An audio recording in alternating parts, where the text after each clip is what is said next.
Ternyata para pemimpin ada relasi keluarga dengan Tobia. Ada interest untuk mendamaikan. Awalnya meskipun keluarga mereka terpaksa bentur dengan Tobia karena pemimpin mereka di dalam Tuhan yaitu Nehemia sedang membangun tembok dan Tobia mau menghancurkan pembangunan ini. Sekarang kan tembok sudah jadi, sudahlah jangan musuhan lagi. Kita damai. Di dalam pengertian Nehemia, damai tidak bisa terjadi dengan cara berdamai dengan orang yang menentang visi dari Tuhan, gak bisa. Saudara mesti mencintai dan berbelas kasihan sama setiap orang, itu benar. Tapi berbelas kasihan itu berarti ketika orang itu berada dalam keadaan kasihan, saudara tolong dia. Selagi dia tidak berada dalam keadaan kasihan, kita tidak ada beban untuk menjalin relasi dengan orang-orang yang menentang pekerjaan Tuhan. Orang Kristen harus mengasihi musuhnya.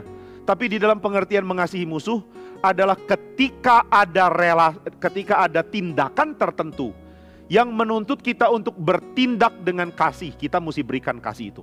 Misalnya, kalau musuhmu sadar dia salah, lalu dia minta maaf, engkau harus mengampuni dia. Loh Pak, kalau musuh gak sadar dan gak minta maaf, engkau gak ada kewajiban mengampuni. Pengampunan itu dua arah kok. Saya minta ampun dan yang kepadanya saya bersalah memberikan pengampunan. Itu yang benar. Kalau saya gak minta ampun, orang gak memberi pengampunan itu wajar. Saya gak minta ampun kok. Jadi saudara lihat ya, ketika ada orang bersalah atau ada orang menjadi musuh kita bersiap untuk bertindak benar. Kalau dia melakukan tindakan-tindakan yang sifatnya mau berdamai, minta ampun, lalu menyatakan salahnya. Tentu di dalam pengaturan Taurat yang jelas ya.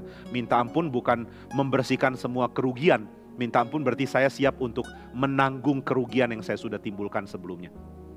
Kalau begitu, apakah bisa seseorang menjalin relasi dengan orang yang sangat keras hati dan tidak mau ikut di dalam moral yang benar, tidak mau bertindak dengan kebajikan yang sejati? Nggak bisa. Orang bertindak jahat harus diperlakukan seperti yang harusnya dia dapat di dalam tindakan itu. Karena itu seringkali orang tidak menyadari indahnya kestabilan antara kasih dan adil di dalam konsep kasih. Nicholas Wolterstorff tulis buku Justice in Love, dan di situ dia mengatakan bahasa yang dipakai untuk kitab suci tentang kebenaran dan kasih sangat banyak berkait dengan adil. Jika kita tidak memperhatikan bagaimana memperlakukan orang dengan pantas, maka kita sulit untuk menjadi orang yang mengasihi. Kalau begitu, banyak kali konsep kasih kita masih kurang sempurna, masih kurang tuntas.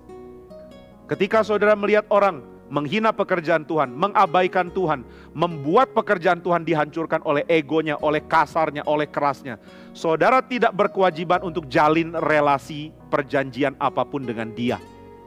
Putus hubungan dengan orang yang menjadi penghalang untuk pekerjaan Tuhan adalah wajar. Tetapi tentu saudara tetap perlakukan dia sebagai manusia. Jika dia punya kualitas tertentu, silakan hargai. Jika dia berada dalam keadaan kasihan, silakan tolong dia.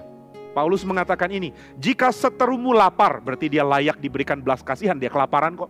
Berikan dia makan. Jika seterumu haus, berarti dia dalam keadaan sangat kasihan, mau mati dia, kecuali ada yang kasih air. Berikan dia minum. Lakukan apa yang pantas dilakukan kepada orang lain. Ini yang tidak dimengerti oleh orang-orang pemimpin Yehuda. Sehingga mereka mengatakan, kalau kami sudah ada tembok, ini waktunya untuk berdamai. Let's live in harmony. Mari hidup di dalam keadaan harmonis. Kita rangkul kembali Tobia. Dia sudah terlalu konflik dengan kita. Sekarang kita buka jalur untuk berdamai dengan dia. Saudara, ini menjadi puncak di dalam keadaan yang sangat menakutkan ya. Di pasal yang ke-13. Saya bacakan Nehemia 13 ayat 4 dan 5. Nehemia 13 ayat 4 dan 5. Tetapi sebelum masa itu, Imam Eliashib yang diangkat untuk mengawasi bilik-bilik rumah Allah kami dan yang mempunyai hubungan erat dengan Tobia, menyediakan sebuah bilik besar bagi Tobia itu.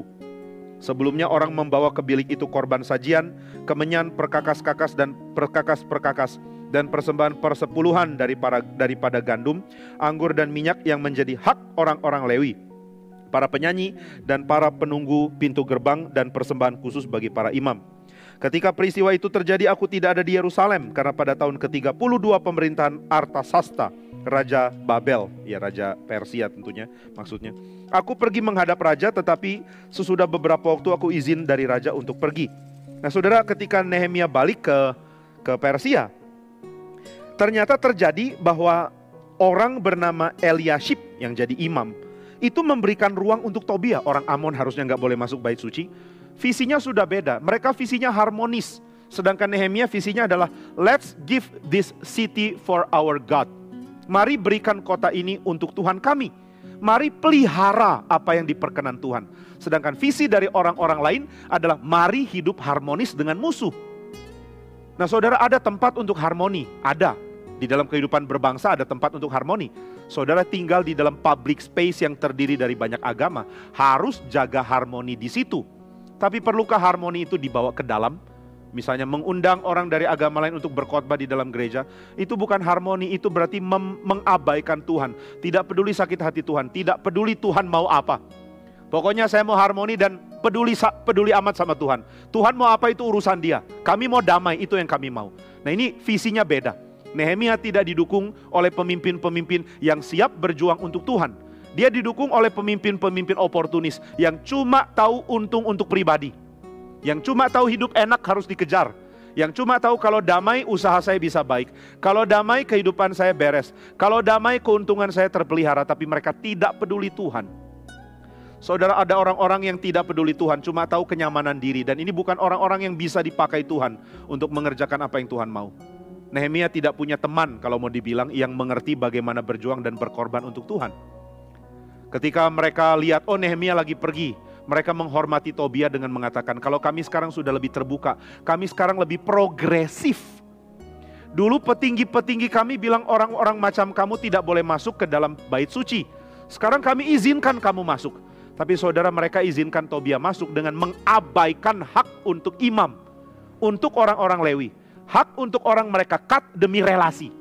Mereka tindas orang lain demi hubungan baik dengan orang yang ada di sekitar mereka, yang bisa menunjang mereka. Ini benar-benar ya, apa yang Nehemia katakan di dalam kitab ini membongkar kebobrokan di dalam gereja juga. Ketika kita cuma peduli kenyamanan, lalu kita jadikan relasi yang membawa kenyamanan utama. Kita menjadi orang yang sangat bias.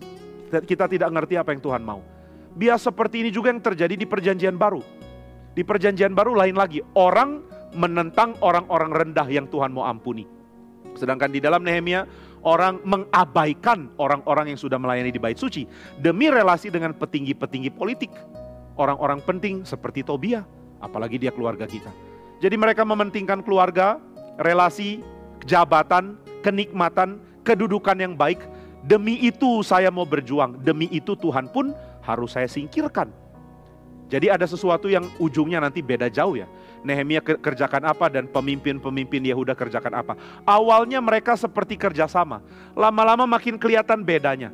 Makin kelihatan jalur satu kemana, jalur lain kemana.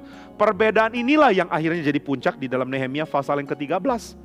Ternyata pemimpin Yehuda bukan saja tidak menjaga Yerusalem untuk Tuhan. Mereka bahkan tidak menjaga tempat bagi Lewi. Bagi hamba-hamba Tuhan yang Tuhan cintai dan yang sangat kurang hidupnya. Lalu mereka abaikan itu demi relasi dengan orang yang penting, demi petinggi dan orang yang dihargai. Karena itu Tuhan marah sebenarnya kepada Israel.